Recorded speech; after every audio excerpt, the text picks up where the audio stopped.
我的房子全没了。当初就该听文远的话呀。诸位，我们宏达是带着诚意来承包后山的，每亩5000块，现场结算。好啊，这合同不能签。啥不签？白花花的现金不要。王婶，不是钱的事儿，你看，咱屋子和田都在山下，树没了，爆发山洪泥石流，咱村就完了。陈文远，你别在这晦气，咱活了半辈子，啥时候见过泥石流？你少在这妖言惑众。黄总是大老板，能害我们？黄总，你说是吧？那当然，宏达是正规公司，所有施工作业都合法规范。听到了吧？自己没本事赚钱，就污蔑人大企业。我看你就是眼红大伙分钱。那你合同最后一页写的地质灾害免责条款是什么意思？是准备到时候跑路不管是吧？年轻人，合同是市里律师拟的，合法合规。诸位如果对合同有意见，不签就行啊。哎呦，别收啊！这孩子刚从城里回来，读书读傻了。您大人不计小人过。你滚一边去，别耽误大伙发财。老子活半辈子，自己的地自己说了算，用不着你个毛小子操心。这不是操不操心的事儿，到时候泥流下来，谁都跑不了。哟，大伙儿听见没？还咒咱全村呢！哼，周叔，这种人你还让他来干嘛？文远，叔知道你心气高，但村里穷怕了。黄总，这合同咱签。周叔，乡里乡亲的，别伤了和气。快把箱子打开，别让乡亲们误会。不过嘛，工期不等人，签了字，今天结钱，那明天就开工。好，我签。我也签，别挡道。收拾东西，明天一早开工。这山，给我往死里挖。黄总，咱环保评估还没下，怕啥？咱挖矿就出不了事儿。你看，这是拿命换钱啊！你说，自从祠堂倒闭，咱村好多年都没这么热闹过了。可不是嘛，人家宏达公司说了，等矿开出来，还要给咱村修水泥路呢。陈文远前几天说什么泥石流，哼，真的是读书读傻了。别管他，过2天就灰溜溜滚回省城了。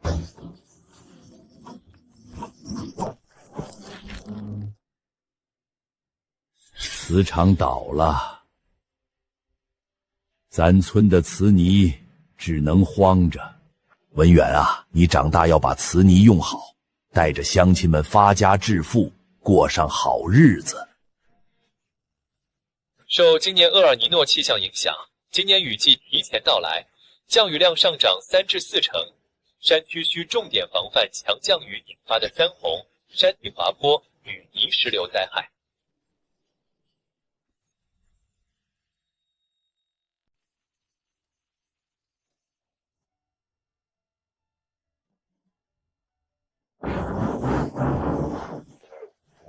呸！泥巴车太多了，全是灰。文远，瞧见没？刚提的南方摩托。不是哥说你玩泥巴没前途的，好不如把山一卖，轻松到手10几万。哦，知道了。哼，懒得跟你书呆子废话，天天就知道玩泥巴，连个媳妇儿都娶不上。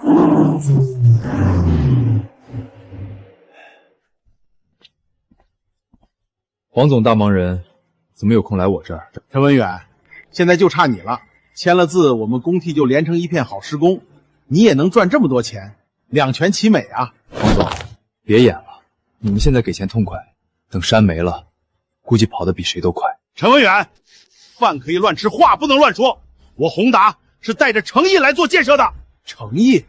诚意就是山没了，你们走了，留下被泥车压稀烂的公路，泥灰覆满的庄稼房屋，废土淤泥堆积的山体河谷，然后等着山洪一来，把全村埋了。你胡说八道！你爱签不签？缺你那几亩，我照样挖矿。不管他，明天正式采泥，不然银行利息扛不住，再调5台挖机，赶紧出泥变现。文远，我听杨建说你天天在家不务正业，就知道捣鼓泥巴。当年师傅过世，把你托付给我，你是我看着长大的，就听叔一句劝，赶紧把字儿签了，别到时候1分钱没捞着。周叔，山我是不会卖的。叔知道你心气高，但做人得落地，好好拿了钱娶媳妇生娃多好。叔，你别说了，今天雨季就要来了，再不停止挖山，雨季一来，山被冲垮，咱村就全毁了。雨季这刚立夏，离雨季还早着呢。赵伯，今年雨季提前，降雨量远超往年。多下点雨又咋的？从来没出过事儿，有什么好怕的？往年没事，是山上有灌木固土，现在灌木没了，土层松散，一旦暴雨，非常容易形成泥石流。趁现在挖的不多，赶紧停下，还来得及。说的天花乱坠，好像明天全村就要遭灾似的。还暴雨，雨呢？雨呢？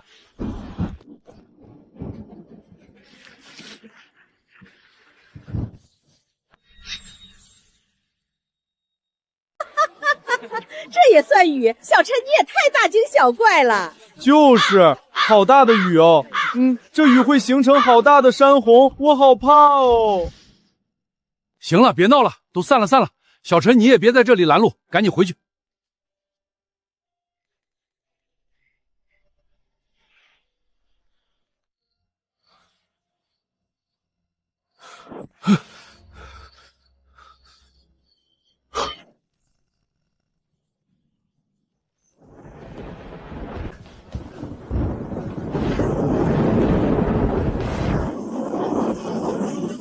活了60多年，从没见过这世界下这么大的暴雨。难道小陈说今年下暴雨是真的？你别自己吓自己，这点雨没什么大不了的，村子几十年都没出事儿，更何况上游咱们还有水坝，真有雨咱也不怕。李伯说往年大雨，青石村一直平安无事，没错。但是往年平安，山上树木固土，山土不会随水流流下。可现在你们看，水库流下的水全浑了，水库水位必定暴涨，这就是山崩的前兆。够了，你不要再吓唬乡亲们了，没什么事你就早点回去吧。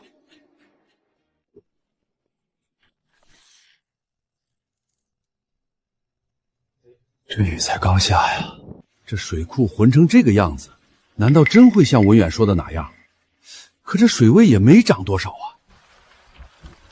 喂，黄总啊，咱村水库有点不对劲儿，往年从没这么浑过。哦，这是正常现象，水位没涨吧？水位倒是没涨，就是水太浑了。施工有点土掉进水库很正常，只要水位没涨就没事儿。放心，你们村水库坝体结实着呢。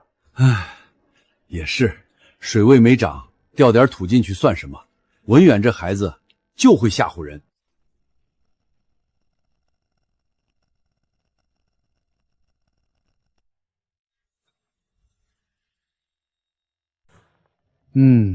今年长势不错，得赶紧把旁边的地盘下继续种橘子。哟，文远，来看看叔这橘子林儿长得咋样？长势是不错，岂止是不错，这要是赶上年底的价格，这几亩地得赚好几万。李伯，这钱赚的烫手，留点现钱防身，别全压在地里了。防身？防啥身？你就是胆子小。这年头越敢干越有钱，我打算下个月再把隔壁那10亩坡地也租下来，全种上蜜橘。李伯，山上的土松得很，雨水一多。文远，你少说晦气话。叔这是响应号召，搞多种经营。文远啊，我看在咱两家老一辈的交情，你爷爷也多次照顾我份上，叔劝你别玩你那破泥巴了，把山卖了，拿着钱跟叔一起干，哪怕入股，年底分红可观啊。李伯，山我是不会卖的。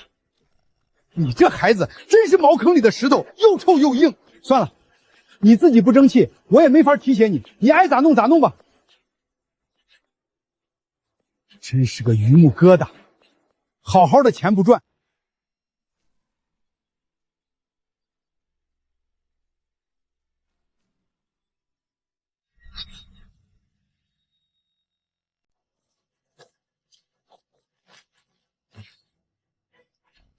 山谷的水流全被堵了。小陈，你在看啥？周叔，你们看，他们把废土捞进山谷，山谷的水道全堵了。那儿不是有水吗？哪儿堵了？土堆堵塞山谷，水流持续流入，这已经不是废土。一旦暴雨，这土顷刻间就是现成的泥石流。没事儿，水能出来就行。过了2年，又是一座新山。到时候又可以多开几块菜地。山挖成这样，已经没救了。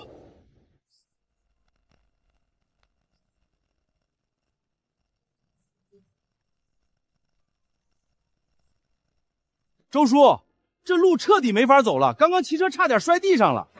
拉货的大车天天来回撵，再好的路也扛不住这么造。宏达那边啥时候修路啊？别急，我去问问。黄总，这路实在没法走了，您看能不能先派个工程队，哪怕简单垫点石子也好，再这样撵下去，过2天连人畜都走不了了。哎呦，老周啊，你来的正好，我正要找你呢。你看，现在矿山开采正到了攻坚期，所有的机械运力都得优先保生产。路嘛，确实压坏了，但这也是发展的阵痛嘛。可是乡亲们怨气很大，再不修，万一伤了人，这责任……放心，等咱把山里的泥挖的差不多了，宏达立马给你们修一条全县最好的双车道柏油路。到时候你们青石村的瓷泥还不顺着这路哗哗往外流？真等到那时候，我宏达做生意什么时候骗过人？路的事儿包我身上。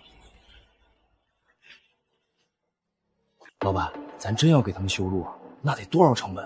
哼，修个屁！泥巴卖完咱就走了，还修毛公路？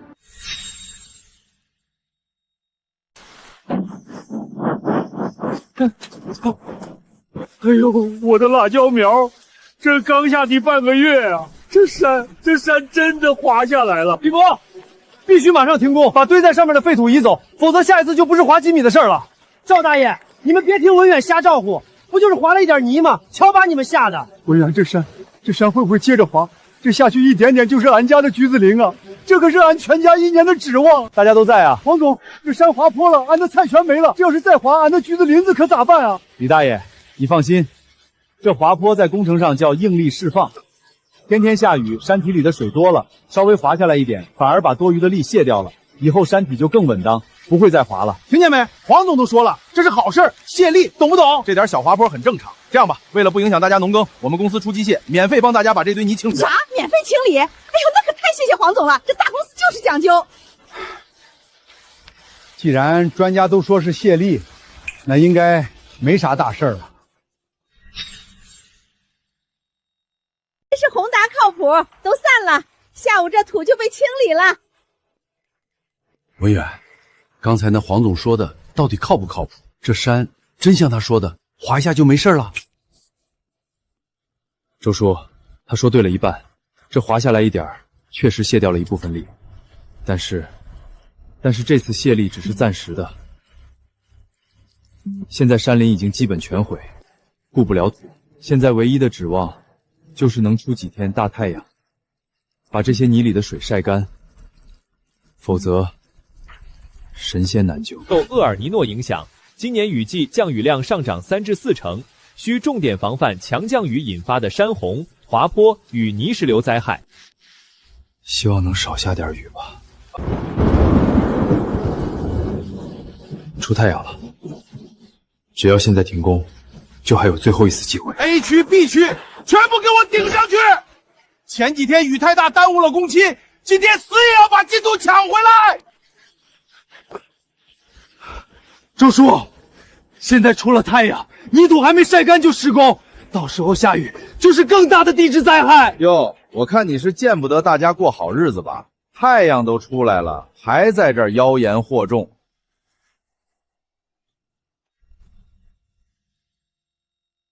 是啊，专家不是说泄力了吗？再加上太阳晒晒，肯定结实了。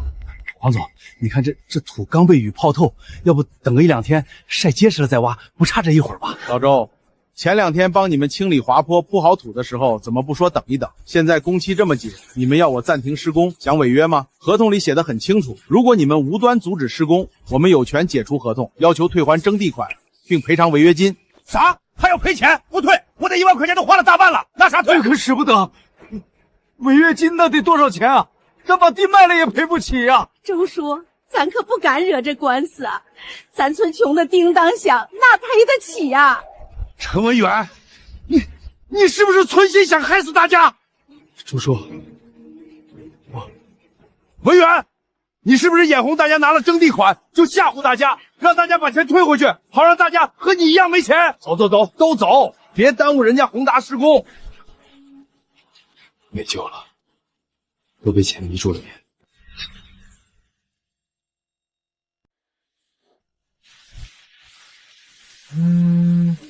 喂，老师，怎么样？回家乡搞磁场还顺利吗？是有点阻碍，但老师放心，学生会坚持下去。文远，有股劲儿是好事。有个事儿我要告诉你，宇腾红旗陶瓷的李总有意进军海外市场，点名要你去挑大大量，年薪150万，考虑一下。老师，谢谢您和李总，但乡亲们现在遇上点事儿，我走不开。当初放你走，就是想让你把青石老品牌扛起来，但如果太难，别硬扛。实验室的门永远为你开着。是老师。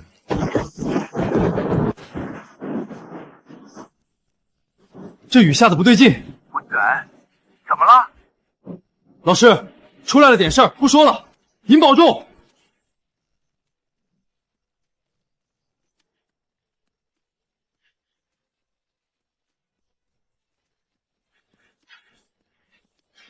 怎么又下突然这么凶的雨？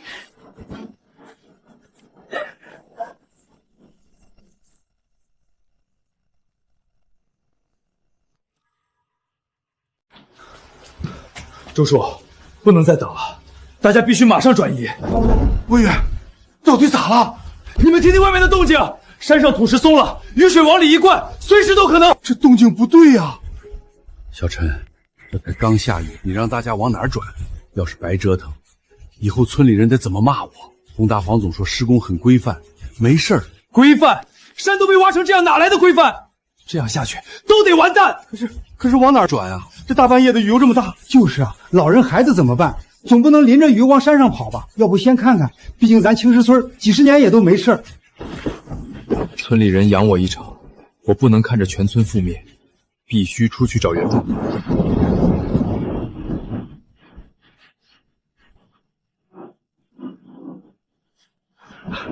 是地震吗？是泥水声，是泥石流。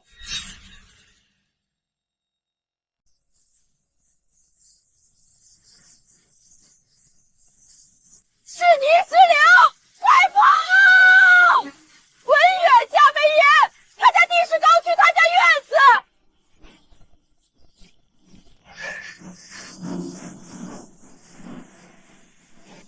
我刚建的房子。当初就是文远说会出事儿，文远呢？文远在哪儿？我看他知道会出事儿，自己先跑路。嘴上说的好听，关键时候比谁跑的都快。不会的。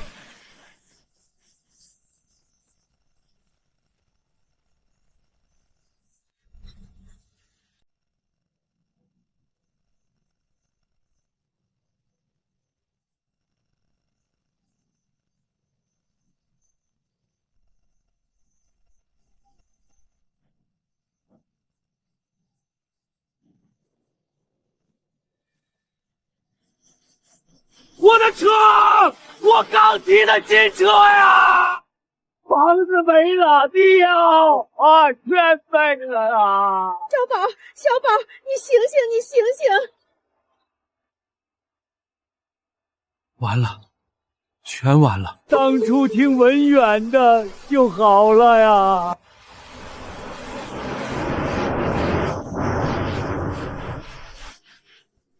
是文远。他没走，没丢下我们。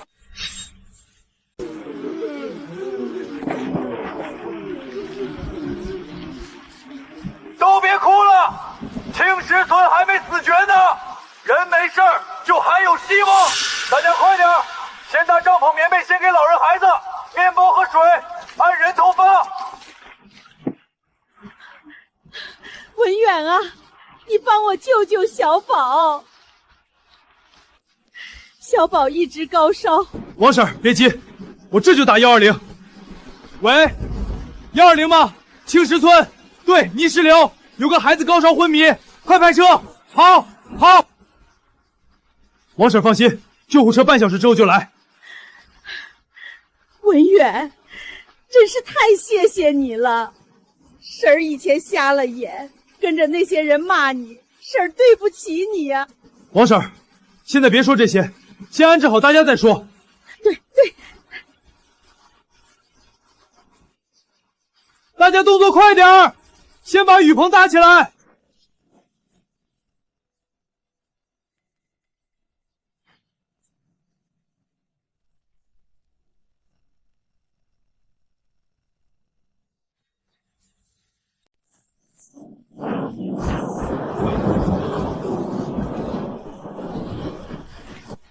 橘子林没了，全没了！我刚扩的林啊，也全没了。老李，这是命啊！当初我要是听了文远的话，阻止宏达施工，哪怕停3天，也不至于这样啊！周叔、李伯，现在不是自责的时候，只要人在，橘子林没了，咱们还能再种，哪还有地呀？那山上已经全是泥了。李伯，会有办法的，相信我。喂，什么？说清楚！村口的路彻底淹了，救护车看不清路，陷在泥坑里开不出来呀！什么？车陷住了？啥？车进不来？那小宝咋办啊？我们马上过来！陷坑里，当初要是没挖山，没让那些重卡把路压烂，小宝不能等了。周叔、李伯、大壮，走，咱们必须把车推出来。1、2、1、2、3，不行了，文远，这坑太深，轮子吃不上劲儿。都怪我，是我糊涂，是我让宏达来挖矿，重车偏偏撵，这路烂成这样，怎么出得去啊？周叔没空说这些，先把车弄出来，小宝还等着救命呢。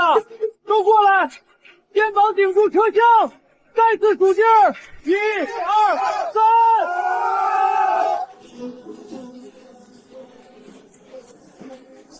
2、3。那坑太深了，大家不管怎么用力，那急救车就是推不上来呀！不是吧？小宝熬不了，我必须带小宝过去。王婶儿，回来，危险！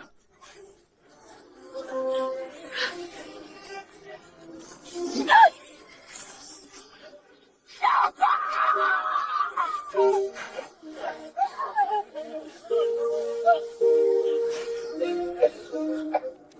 老天爷，是我错了，我不该贪那点钱，这是报应啊，是山里的报应啊！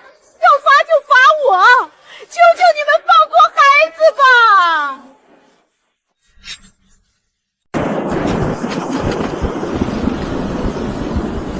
王婶儿，急救车推出来了，咱们赶紧走。老周，扶着王婶儿，快，咱们上车。是我错了，我错了，文远，婶儿错了，婶儿以前瞎了眼，以后你让婶儿干啥就干啥，只要孩子没事儿，婶儿这条命给你都行。王婶儿，别说傻话，孩子会没事的，大家都会没事的。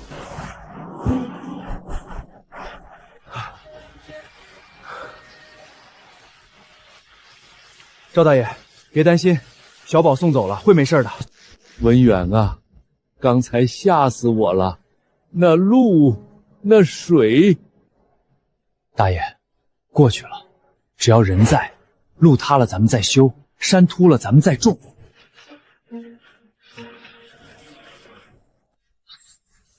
10几亩橘子林啊，没了。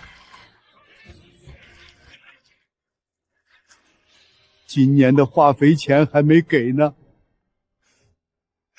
俺拿啥还啊？庄稼全没了，就连地也没了，以后吃啥呀？我新买的摩托车啊，才骑2个月啊，房子都没了，摩托车还有啥用？当初不是你跟着宏达说不会滑坡了吗？就是你，杨健，你天天跟着宏达屁股后面转。现在好了，你倒是房子还在，俺们家都冲没了。你们想干啥？当时签字的时候，你们哪个不是笑着拿钱？说带头那是周叔带头，不是我。周叔，对，周叔，当初就是他撺掇大家签字挖山，这烂摊子他不负责谁负责？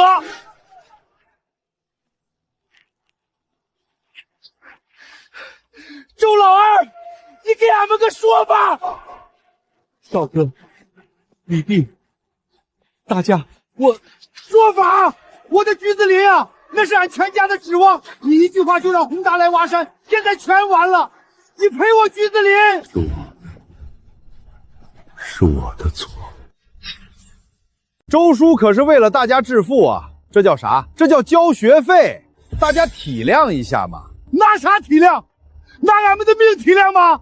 杨健，你少在这放屁！当初也是你在旁边煽风点火，说文远是读书读傻了，现在你倒像个没事人一样。对，都有份儿，谁也别想跑！都住手！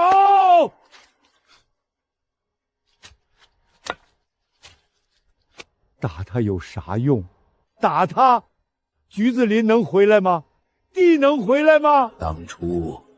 当初那合同是小周逼着大家签字的吗？是俺们一个个按的手印。看着那点承包款，个个眼睛冒光，是俺们这是自己作孽呀！是我的错啊！我也想拿那钱，我也想发财呀！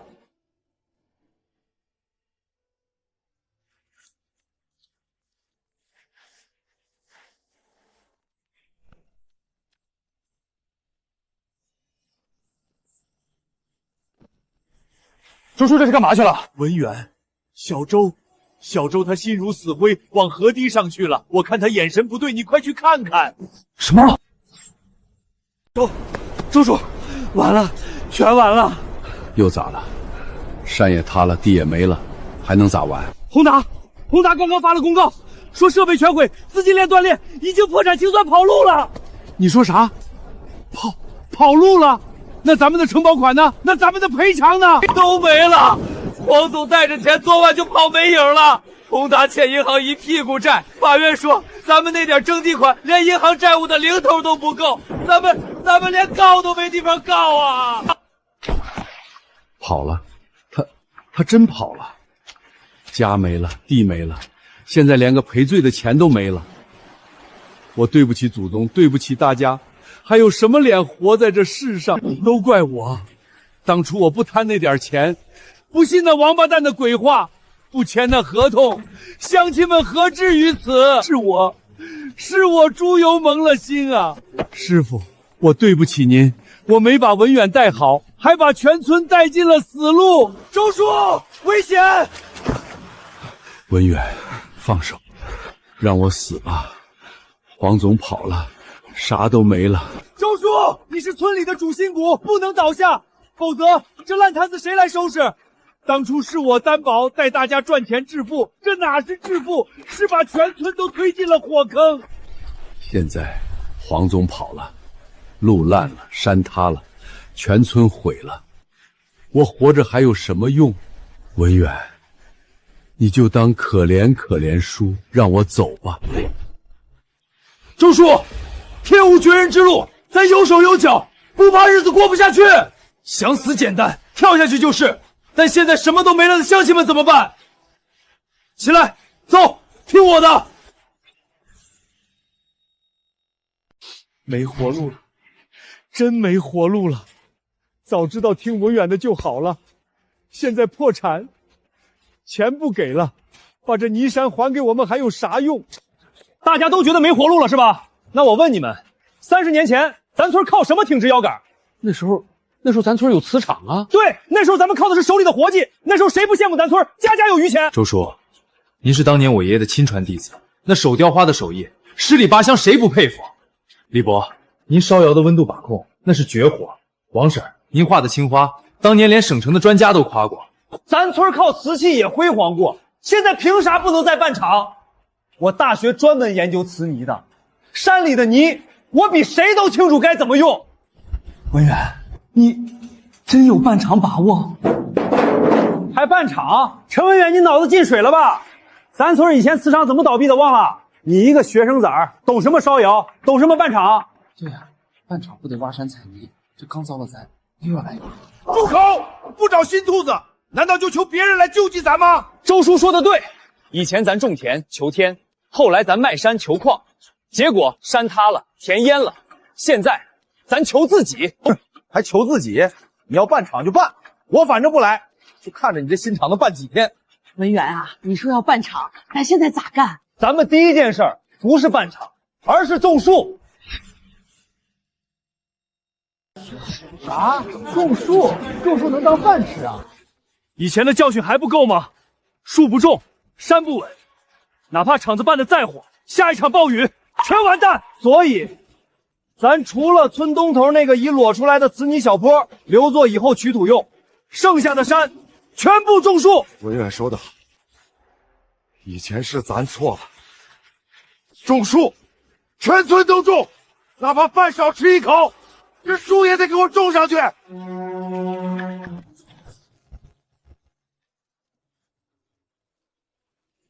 文远啊，你看，虽然现在还没草皮，光秃秃的，但这些小苗要是活了，只要给10年，咱青石村肯定能回到以前满山翠绿的时候。走，回老厂动工。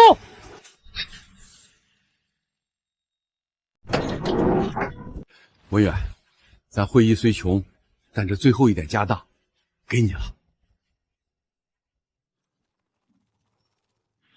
这车虽然拉不了多少泥，但厂子里拉个料、跑个腿够用了，给你。这是我老伴儿留下的，以前厂里修模子全靠他，给你。文远，婶儿没别的，这几床被单是家里最干净的，撕了做绿泥布，结实。大家放心，村里养我一场，我一定带大家把厂子办好。凭什么？凭什么他陈文远一回来就呼风唤雨？我杨主在村里熬了半辈子，怎么没人这么信我？行，你们信他，我就看着，看你们这破烂厂子能撑几天。哼！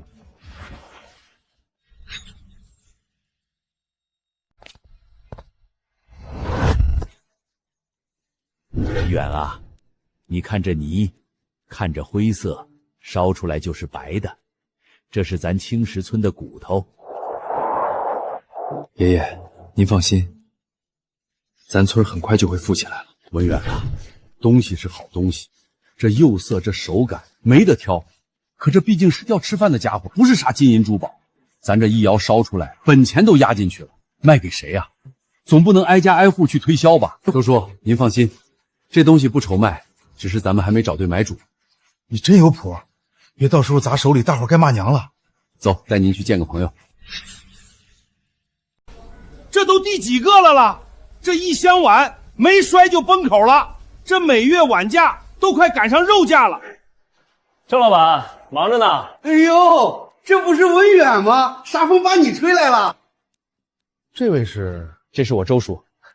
郑老板，我这次来是想问问您，您开了这么大个酒楼，选这吃饭的碗碟，您最看重哪方面？那还用说，耐造呗。我这每天几十桌，碗就要崩掉几十个，血亏。这碗碟就是耗材，只要不崩口不炸裂，哪怕样子丑点我都认。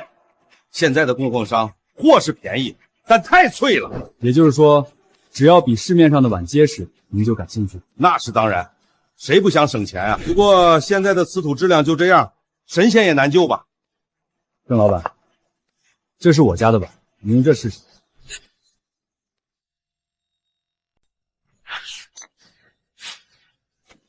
哎，这咋回事？我这勺子劲儿还没刚才大呢。郑老板，您看，咱这碗口边缘做了加厚防撞设计，打磨非常光滑。另外，这可是咱青石村的瓷泥烧出来，含铝量高达35%，比普通瓷器硬度高太多了。35%含铝量，怪不得这么压手，这么硬。是啊，还有这碗底也做了特殊处理，防滑又耐摔，这碗就是专门为您这种大酒楼定制的。青石村，我想起来了，20年前咱这片区用的就是青石村的瓷碗。那时候那碗也是出了名的耐摔，现在还剩几只在家里橱柜里搁着呢。那碗底还有华夏青石的字样，只可惜后来瓷厂倒闭了。没错，郑老板记性真好。没错，我们重开瓷厂。兄弟，这哪里是开瓷厂，你是来给我送钱来了。这碗我全要了，瓷杯、瓷盘、汤盆我全要，只要质量跟这样品一样，价格贵2成我也认。郑老板放心，保证优先给您供货。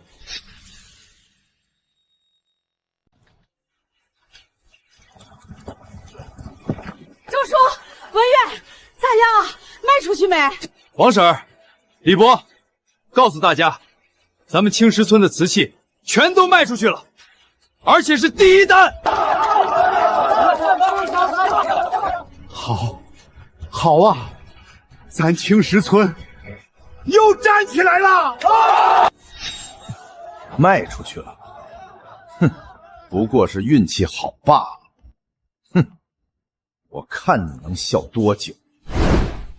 随着越来越多的人知道青石，销量蹭蹭生长，产能完全跟不上，即便加班加点，缺口还是1半以上。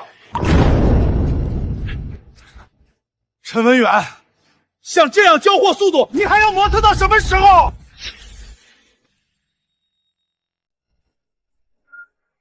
外面催货的电话都打爆了，你看看这进度，连零头都不到。瓷器不是砖头，少了工序，咱这瓷碗的口碑就彻底没了。喂，就你这生产效率，一天能出几件？什么时候能交货赊钱？你这是故意拖着大家发财吧？要我看，有些地方该省就省，别耽误大家赚钱。文远啊，杨健这话虽然难听，但这催货的压力确实大。李伯，这绝对不行！咱能收到这么订单是为什么？是咱这瓷碗品质好，耐造。你想想，如果我们为了赶工省略了工序，那和外面几块钱的地摊换有什么区别？到时候一敲就碎，郑老板还会要吗？哼，你就是死要面子。我看你是怕我们学会机器生产，抢了你的位子吧？位子，杨健，只要你能把瓷器卖出去，带着大家赚钱致富，我现在把位子就给你，如何？你行，你有骨气，我看你这瓷厂能撑多久？有意思，这就是那个复活的青石瓷厂。这瓷泥配方和硬度，要是能搞到手，回总部述职、省区经理的位置，非我莫属。沈大哥，这瓷器金贵得很，卸货的时候不能太用力。小陈，你就放心吧，保证每一箱都安安稳送到郑老板那儿。文远侄儿，快，张经理大驾光临，还不迎接？陈厂长，这地方可真够土的，不过也好，土能生金嘛。张经理来视察工作。陈厂长年轻有为啊，我也不兜圈子。阳光瓷业想收购你们青石瓷厂，包括你们的手艺配方，还有后山的瓷泥矿。500万，签了字，这破厂子连同配方全归我，你也省得在这儿风吹日晒，拿着钱去省城享福。对对对，阳光可是咱们省最大的瓷业公司，被他们看上是咱们村的福气。500万啊，够你花一辈子了。500万，对刚经历灾难的村子可是个天文数字。不卖。你说什么？我说不卖。青石瓷厂是全村人的饭碗，后山的泥是子孙后代的根，卖给你们，村民怎么办？长远发展怎么办？陈文远，你别不识好歹！杨健，你要是觉得阳光好，可以自己去投奔，但青石瓷厂的事儿，你说了不算。哼，行，陈厂长有志气，那咱们走着瞧。是我，传我的话，全市所有釉料商、包装泡沫商，谁敢给青石瓷厂供货，就是跟阳光作对。以后别想再跟阳光做一笔生意，我要让他们烧出来的瓷器全烂在厂里。张经理高明，这下看他们还怎么神气。滚！啊！张老板，张老板！文远，不好了，咱的釉料供应商和包装膜供应商全反悔了，说不给咱发货了，都说得罪不起阳光瓷业。这可咋整？县城郑老板那边还等着要货呢。我说什么来着？得罪阳光瓷业就是这个下场。陈文远，你现在后悔还来得及，我去跟张经理说说，也许……说完了没有？釉料没了，包装没了，天就塌了吗？大家先别慌，该干嘛干嘛，把烧好的瓷器码整齐。文远，你心里有数。周叔，明天跟我去趟省城。省城？去干啥？找供应商。文宇，这兴达釉料厂可是省里的大企业，能搭理咱们这小厂？走吧，我约好了。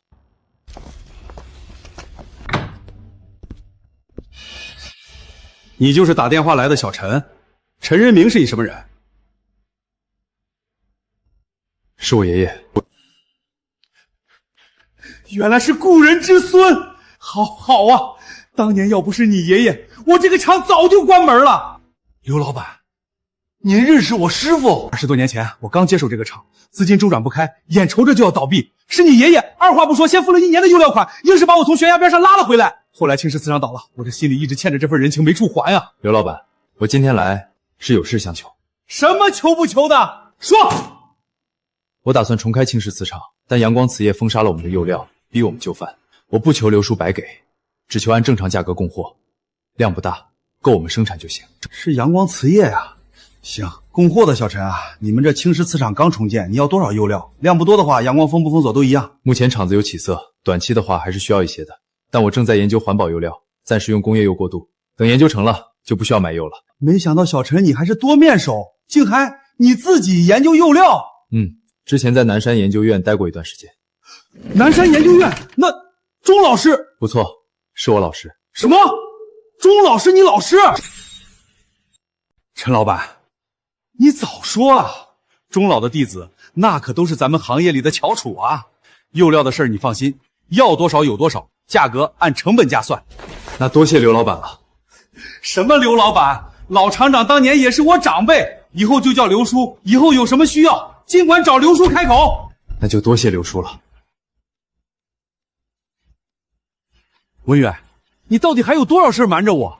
你咋知道师傅当年和兴达釉厂还有这么一段缘分？兴达小刘欠款1万5，小刘的釉厂也不容易，这年头能帮一把是一把。没想到爷爷当年与如今的釉料巨头还有这样一段缘分。没什么，就是以前听爷爷讲的。哦，对了，还有你说的那个南山实验室和那个钟老，什么来头？周叔，钟老就是我老师。至于南山研究院，说白了就跟咱们一样，也是一群玩泥巴的。玩泥巴的能让刘老板吓成那样，我咋一点也不信呢？行了，周叔，釉料解决了，运输泡沫的问题还没解决呢。是啊，这可是大事儿，没有运输泡沫，咱烧出来的碗路上就得碎一半。这个简单，回去再说。釉料来了，我也真把釉料搞定了。文远，釉料是解决了，可包装没有泡沫，咱这碗在路上就得碎一半。是啊，泡沫厂那边咬死了不给供货，说是阳光打了招呼。大家都忘了，以前没泡沫的时候，咱们不照样往外运瓷器？以前没泡沫的时候，用的是稻草。李博说的对，稻草那玩意儿能行？周叔，周婶当年在厂里不就是专门干这个的吗？哎呀，我这脑子！当年俺婆娘带着咱村里妇女，一天能编几百个草把子，那时候运出去的碗一个都不带碎的。对，我想起来了，那时候没有泡沫，全靠稻草泡软，编成草绳，一圈圈缠在碗上，再垫上草把，路再颠也不怕。那还等什么？咱村里有的是稻草，我现在就去找俺婆娘。周叔不急，在开工之前，我有几件事要宣布。青石瓷厂不是我个人的厂，是咱们全村人的厂。我决定从今天开起，瓷厂实行股份制，村里每一户都算入股，年底按户分红。文远，你说真的？真的。另外，在厂里上班的人按月发工资。周叔，周婶带妇女们做包装，工资暂定1个月3000。3000？城里面很多年轻后生1个月才赚这么多吧？文远，这会不会太多了？不多，周婶的手艺值这个价。其他人按岗位不同，工资待会儿我会贴出来，人人有份。我这就回去跟你婶说，让她明天就来上班。你急什么？天还没黑呢。那个文远，你说每户都入股，我家也有份吧？你家也是青石村的户，当然有。神气什么？不就是运气好那么一点点？要是让我来管这个厂，我肯定比你强。哼！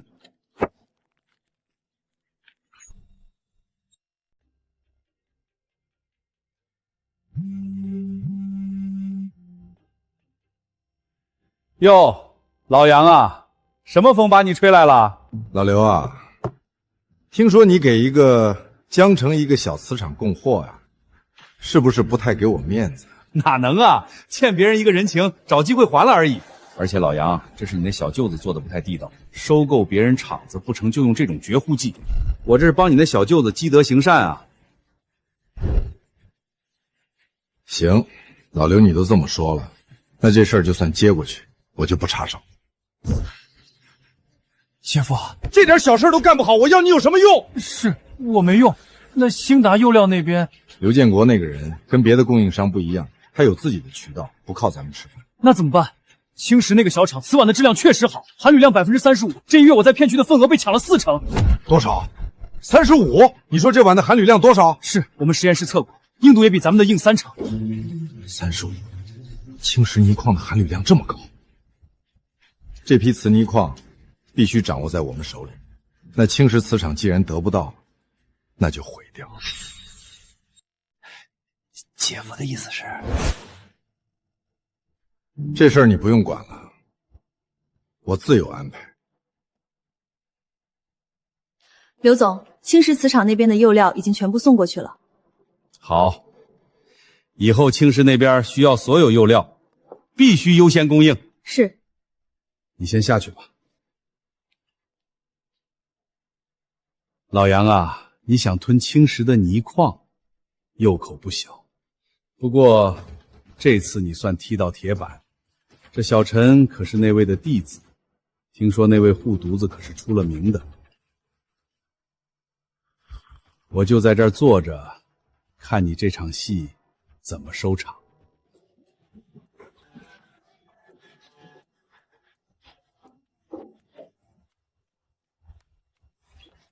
大家加把劲儿！各位叔伯，咱瓷厂这几个月盈利不错，除去扩大生产的钱，还剩30多万。按之前定的股份，每家每户都能分不少。分钱，那分得好啊！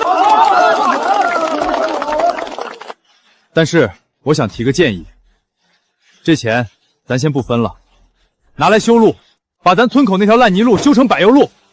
修路？修路？对，修路。修那玩意儿干啥？又不能当饭吃，有钱不分，留着发霉啊！我同意分钱。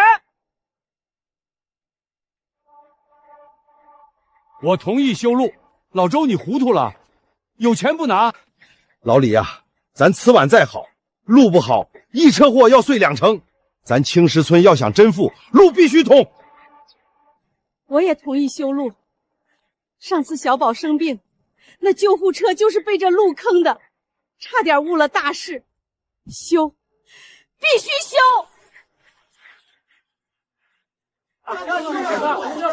修，要致富，先修路。对，修路。白花花的钱不要，拿去修路，都是群傻子。就是这儿，当时车轮子死活上不来，要不是文远，这差点成了咱家的夺命坑。是啊，路不通，财神爷进不来，阎王爷倒是方便。文远这孩子看得远啊！行了，都别感慨了。为了以后咱村的财神爷进来的顺顺当当，大伙抄家伙干啊！李伯说的对，路修好了，咱青石村的好日子还在后头。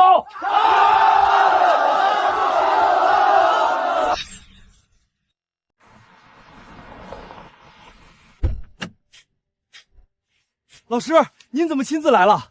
文远啊，听说你在老家搞得风生水起，为师怎么能不来瞧瞧？走，带我去看看这磁场有没有当年的风光。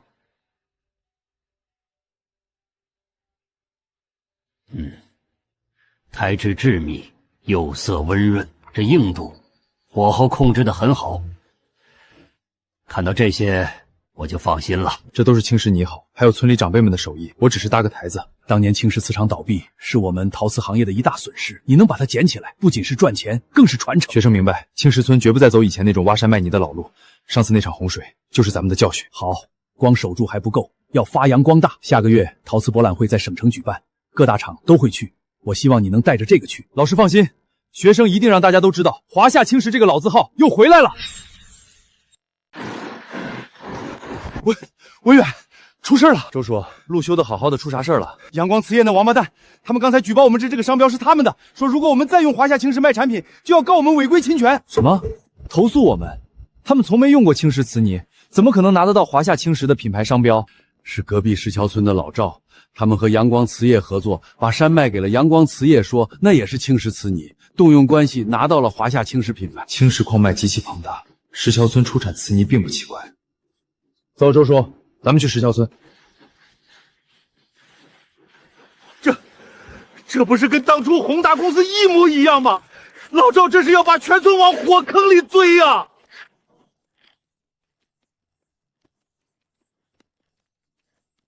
哟，是老周啊，怎么有空来我们这儿？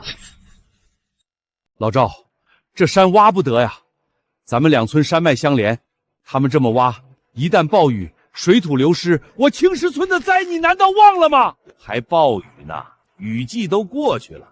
而且你以为阳光和宏达一样？我们可是重点做了防灾处理的。赵叔，阳光瓷业还是小心点，别被人卖了还帮别人数钱。小陈啊，阳光瓷业可是大公司，可不像你们守着几亩破山慢慢磨。人家说了，要带着咱们一起致富。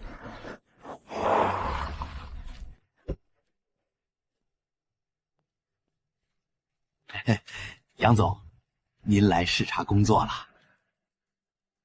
陈文远，这是我们阳光瓷业总裁杨总，还不赶快过来！住嘴！陈老板可是行业后起之秀，能把青石瓷厂起死回生，还真是年轻有为。哼，杨总才是老谋深算，我这小厂哪及阳光瓷业家大业大？像这样杀鸡取卵、断子绝孙的事情，我就干不出来。陈厂长，话不能这么说。难道只许你们青石村烧瓷赚钱，不许石桥村挖矿致富？就是。我知道你为品牌而来，你放心，我杨某人大方，只要你同意让阳光瓷业入股青石瓷厂，不用多，20%就行，绝不影响你们决策和发展。华夏青石的品牌你也完全可以用，毕竟有钱一起赚嘛，你看怎么样？杨总这算盘打得精啊，20%，恐怕过不了多久就变成100%了吧？这条件我拒绝。敬酒不吃吃罚酒，那就没办法了。以后我不希望除了阳光瓷业，市面上还有华夏青石的瓷器。另外，你们那个青石瓷厂也得改。凭什么？咱村就叫青石村，叫青石瓷厂有什么问题？你咋不要求咱村改名呢？行，祝杨总步步高升。只是到时候别怪我没提醒过你，华夏青石这么有分量的品牌，杨总你可不一定兜住。哼，装腔作势。哼，不用管，继续去投诉，我要让他一个破碗都卖不出去。这帮王八蛋真告咱们侵权，说咱们用了几十年牌子，现在成他们的了。这就是资本的玩法，他们抢了品牌，要封杀我们的销售渠道，就想让我们妥协，收购咱们股份，之后迫使我们像以前一样漫山挖泥卖出去。那咋办？库房里那几千箱碗底款全是这4个字啊！现在经销商一听被告侵权，全退货了。放心，车到山前必有路。周叔，叫大家开会。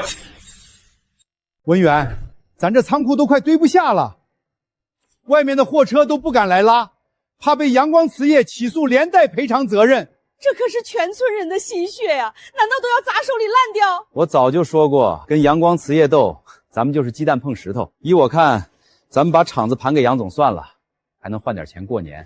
杨建，你闭嘴！当初是谁带头签的合同？现在又在这说风凉话？我这是实事求是，没钱没品牌，拿什么跟人家斗？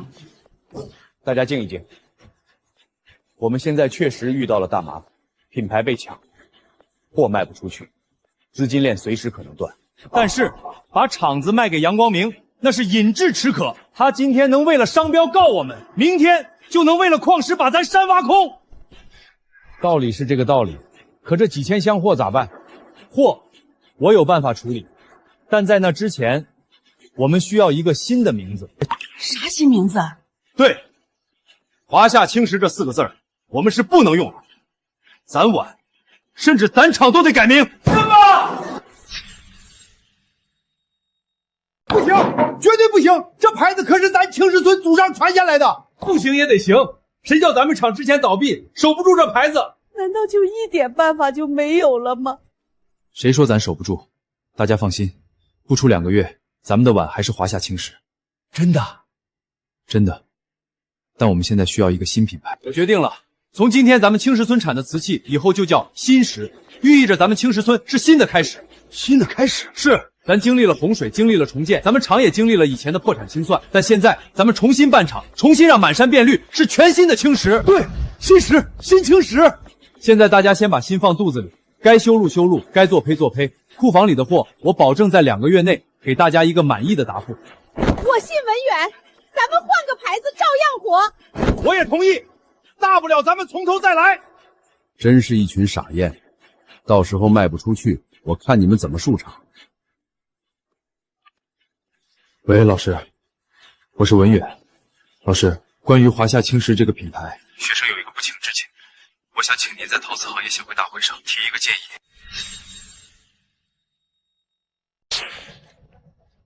我们阳光瓷业此次带来的不仅仅是产品，更是对华夏青石这一老字号的传承与守护。杨总，听说最近有些小厂冒充青石品牌，贵公司有何对策？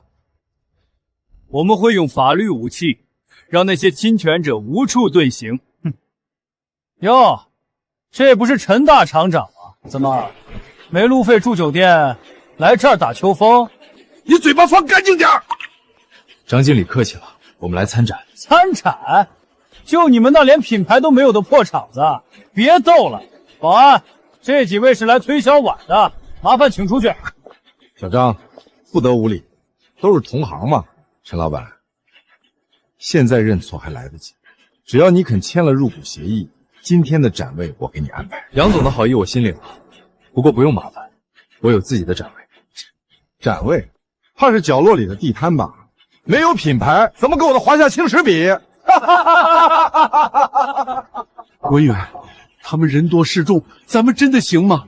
周叔，放心，这华夏青石他们拿不走。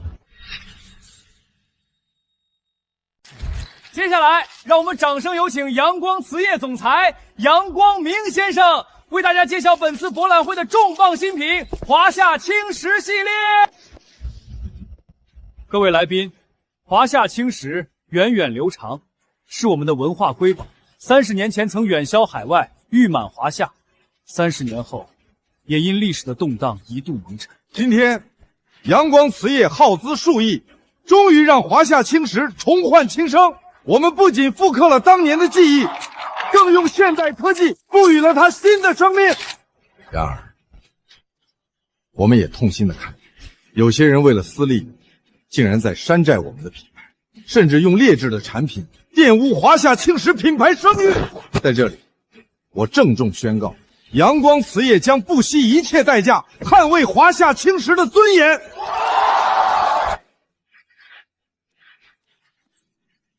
接下来，让我们有请来自新石草场的陈文远先生上台分享。大家好，我是陈文远，来自青石村。什么？青石村？那青石瓷不是阳光瓷业的吗？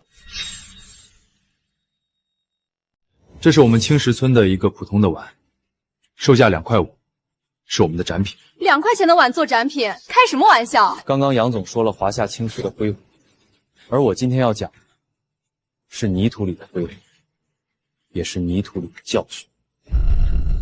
都因为面前这只碗。这只碗曾经盛过我们村最丰盛的饭菜，也盛过泥石流过后最冰冷的雨水。以前我们以为把山挖空，碗里就会有饭，现在我们才知道，山挖了，树没了，洪水来了，碗里装的就只能是泥。于是我们擦干眼泪，决定从头再来，重新办厂，重新把山绿起来，重新把路修起来。很多人说，种树不如挖矿，修路不如分钱，但我们咬着牙干了，因为钱没了就没了，但树活了，山就稳了，路通了。30年后，大家也重新富起来。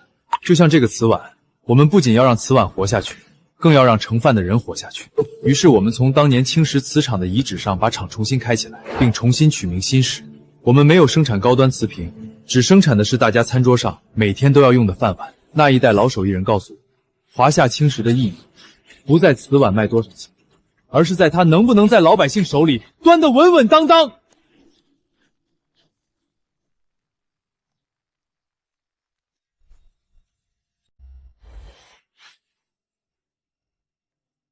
感谢陈先生的精彩分享。下面让我们有请中国陶瓷行业协会名誉聚会长钟老上台致辞点评。刚才陈文远同志讲得很好，让我想起了几十年前青石村的瓷碗是如何走进千家万户的。钟老过奖了，我们阳光瓷业一定会继承。继承什么？像你们一样把山挖秃了，把林子毁了。钟老，您这是什么意思？刚才陈文远提到了华夏青石的由来。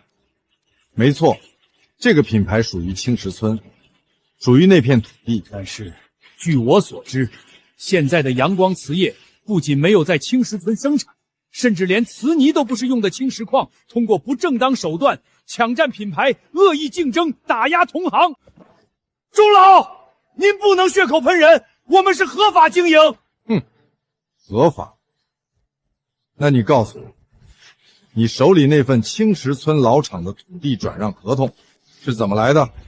鉴于阳光瓷业的恶劣行径，以及对华夏青石这一民族品牌的亵渎，经过陶瓷行业协会充分讨论，决定即日起收回华夏青石品牌使用权，列为地理标志保护产品。今后经过陶瓷行业协会允许的企业和个人还有权使用华夏青石品牌商标，其余任何侵权行为，协会将追究其法律责任。凭什么？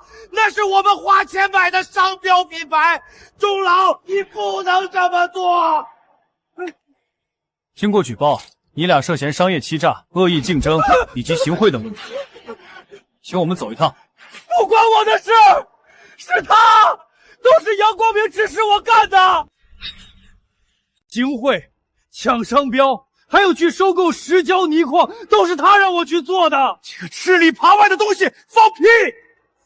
老子只想让你打通关系，什么时候让你去行贿了？是你自己贪墨公款被发现了，想拉我下水，大家都听见了吧？他自己承认了。警官，我有录音，我有证据，我让你胡说八道！够了，有什么话到局里说去，带走。文远，青石牌都收上去了，咱们的库房的货不都烂了？周叔，您还不明白吗？阳光明还没来得及生产，现在全天下只有咱库房里那几百箱货是最后一批带有华夏青石底款的绝版孤品了。绝版？那岂不是奇货可居？小子，刚才在台上我还担心你扛不住，做得好。都是老师教导有方。不过磁场虽然开起来了，但青石村的致富路还长着呢，别飘。学生明白。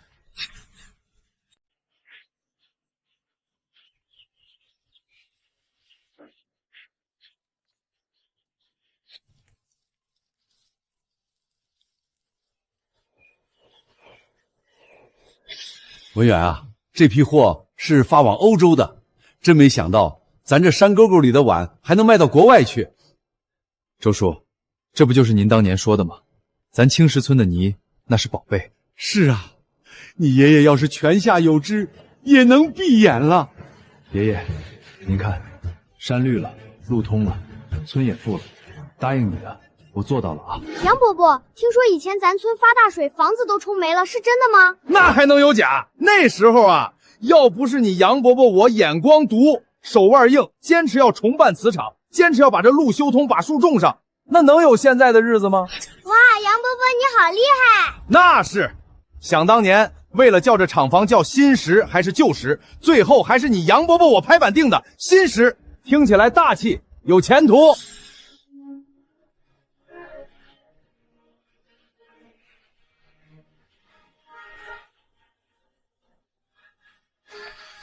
天凉了，披上。想啥呢？周叔，我想起那年泥石流，咱们都觉得天塌了。是啊，那时候觉得只要有口饭吃，给啥都行。现在咱们不仅有的吃，还能把饭碗端得稳稳当当。那是。对了，那句话叫啥来着？绿水青山就是金山银山。对，绿水青山就是金山银山。